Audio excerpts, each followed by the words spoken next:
June 4న వెలువడనున్న ఎన్నికల ఫలితాల్లో వైకాపాకు 175 సీట్లకు దగ్గరగా వస్తాయని రాష్ట్ర విద్యాశాఖ మంత్రి బొత్స సత్యనారాయణ పేర్కొన్నారు. రెండోసారి సీఎంగా జగన్ జూన్ 9న విశాఖలోనే ప్రమాణ స్వీకారం చేస్తారని తెలిపారు.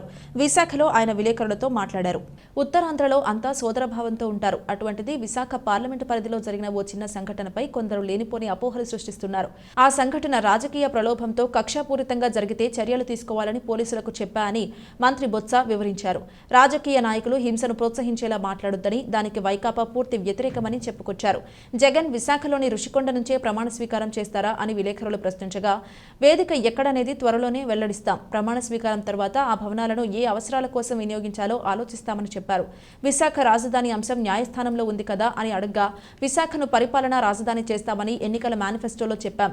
విజయం సాధించాక ప్రజలు ఆ నిర్ణయానికి పట్టం కట్టారని కోర్టుకు తెలియజేసి ప్రజా తీర్పును గౌరవించాలని అభ్యర్థిస్తామని వెల్లడించారు. రాష్ట్ర ప్రయోజనాల కోసం కేంద్రంలో తమ పార్టీ మీద ఆధారపడే ప్రభుత్వం రావాలని కోరుకుంటున్నానని తెలిపారు. ఎన్నికల నేపథ్యంలో కూడా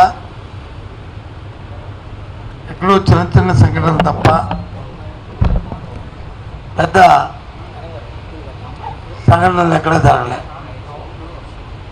ఏ విధంగా ఇబ్బంది జరగలే. అటు రాజకీయ పక్షాలు కానీ ప్రజలు కానీ లేదా అధికారులు కానీ అధికార యంత్రాంగాలు కానీ అందరూ కూడా ఎవరి బాధ్యత వారి వారి పరిధిలో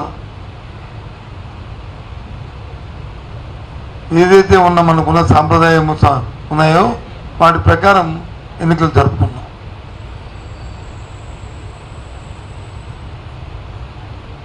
అయిన తర్వాత